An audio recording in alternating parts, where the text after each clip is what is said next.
It's here for say 2 days ago. Maybe reported Shermo say police for Edensem Ababontain are a tress a year Western region and Crawford 5B. Yes, you show more young homo. Now, there's an update to this story. Now, maybe can kind update no actually here. Police for a release update. Answer never to us on the subscribe and click the notification bell on the so. Say, who name story and answer we real fear.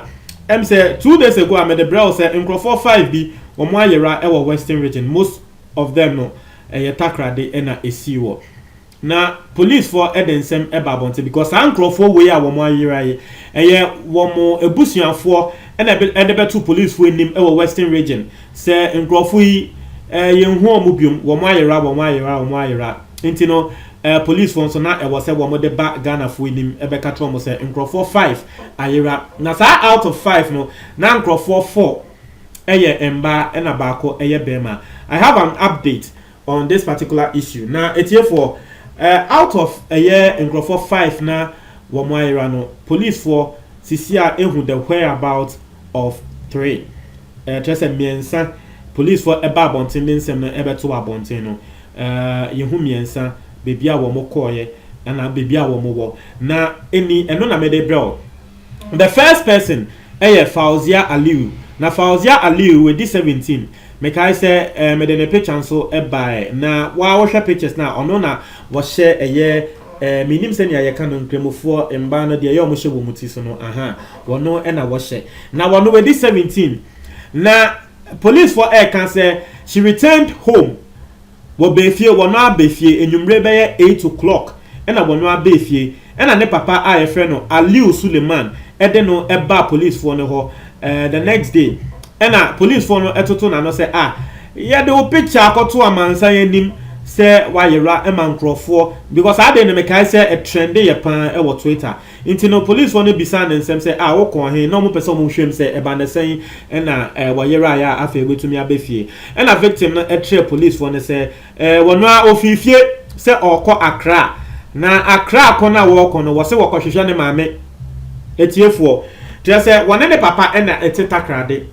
na wate say ne maame ete Accra woni bebi a ne maame te ba obi nim say bia ne papa a wone nete no sebe afunu no se den yo into one country ne papa say wo ko bebi a wono asori ya pam wo say wo ko Accra na wate say ne maame wo Accra into wo ko hwehwe ne maame e wo Accra ba sisi amene wo ka say de wa befia wone ne papa e reunite into ono ne story no no into womo ka say another kidnap no we clearly it wasn't a kidnapped story. Now the second person who actually was the youngest Rosina Chichewa na wono no we did 13 years na wono so ono na mema moti ase say we obi a woton ade ewo takrade market and a central market sa na ye frɛ no na wokoton akokɔ ediane ati ase wokoton chicken feed de bia wokoton na wokɔ central market so wokoton chicken feed no wamba fie biom nti ne fiefo ana ne busuafo e report say ma police for no na police for say wo mu hu no say oloita e wo Cape Coast police for na kasa e na hu no say won nam e wo Cape Coast na wo bia wokoton ade e wo takrade market circle e ba ne say na afei wo nam Cape Coast a wo nanti into omu hu say wo nanti e wo Cape Coast so e na police for ehu no police for wo Cape Coast so ehu no mo ka say ye nyanti ye say wo say wayera e na wo mo de no e call police station na wo mo de no call police station na pa be 9:45 am na ho e na tell say wo mo to nsa frɛ ne nana ye friend matamenu na ne nana ho e na wote yesusu say chicken feed that wokoton no kra no woton e ma ne nana na ho de to nsa frɛ ne nana na ebisa ne say e ma ne say na kola no wotumi efifie sa ye ko hu ne say wonam Cape Coast e na abrante na bie ne num to e won ne nana enim e na police won ne enim say wate say wono so ne ma meti Kumase inti na wo pene ho kwan edwane akokumase because ne nana ho na wote no ne ninje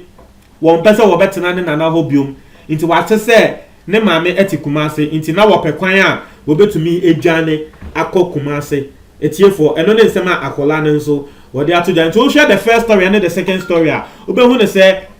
all the stories no to me say na nkola na nkasa wo ma yo ma je se wo mo kohwehwe wo mo ma me echi akwan e na che se wo mo edwane fifie because senia ye wo mo yakayaka de no wo mo hwa wo mo mpe nti wo mo odwane efifie na che se wo mo akọ police for na an state let me make a correction myself. Police for an state say ye yo mo yakayaka de mum but bisusu say wo mo ninje sa na say ye de to no nti I'm sorry for saying yakayaka de. Now let's move on to the third person now. And also police for ehuno na wono eye Augustina Kumsin and also me report say yes Augustina Kumsin with D42 na wono Augustina Kumsin ne eye ne yere sorry ne kunu a friend of Mr. Kumsin and I be report chair police for say ne yere oyobi a wo free Togo but wo ye adwuma wo eye takrade ho na wo pie say wo ko adwuma ba wamba biom nti no ne kunu no na e call reportima police for na wano so police for ehu na chi akwan na de esi eno se nikunu na nkasa e police for ne ho e call report ye say oh me na me be report say be me yere ayera but me nyante ye say me yere na wayera no just say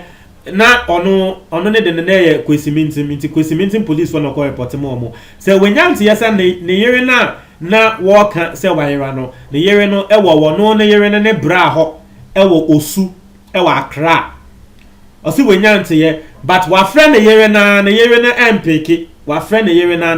mfa wa try say wo be reach out na yere na mfa but wo say enkrofo akata ne say o mo hu na yere no say na yere ne wo ono na yere ne bra ho ewo osu e na wo no so nim say na yere no ne bra ewo akra osu what you say intino what the two police for him and I just what then the year no the number ebema police for and the year ne brand and so what then the number ebema police for into police for nankasa eye wo mo checks because one more person wo mo say indeed mami wo no nankasa ne bra ho ana into police for efre no and wo mo nsa e kan the year no and the year no e ka say oh oyare na waba ne bra ho wo beje ayaresa na sisi aye ne ka say wo receive treatment e wo hospital into wo no a se ne hoto na wo be batakrade ho na wo no abe report ne ho ache eye police for no nti police for no ene ne etwe nkomo omo ne twetwe nkomo e ma police for no hu say okay at least we've heard from you na ya te say wo bra ho e no no confirm say yes wo ne bra ho but wo fie akọ ne bra ho no wan kan che ni kunu nti wo bi nim say bia na wo ni kunu no wo mo ko ana nti wo share all of these cases a wo be hu ne say it has an underlining effect all of these cases say na me dey get on nko 4-5 na e ba bonten say wo mo ayera but sisia no we have an update of on 3 of them na sa 3 of them ni nia no who the underlying cases say ni nia na akoye say mansotwi bi anase enijie bi na wo mo anka say dwane akọ what you say it's police for say wo mo egusu investigation o mususu say 2 na aka na wo mo ayera no o mo nso ebeye similar story in media na wo mo ka ensem ne ban media na ka say and the say ya sanso kidnapping crofo biom e wata krade o say dabi police for say yes remo mamo fasa stories no emba bonting ntie for me no I'll say big ups to the police say at least wo ma ba bonting be updating on this story and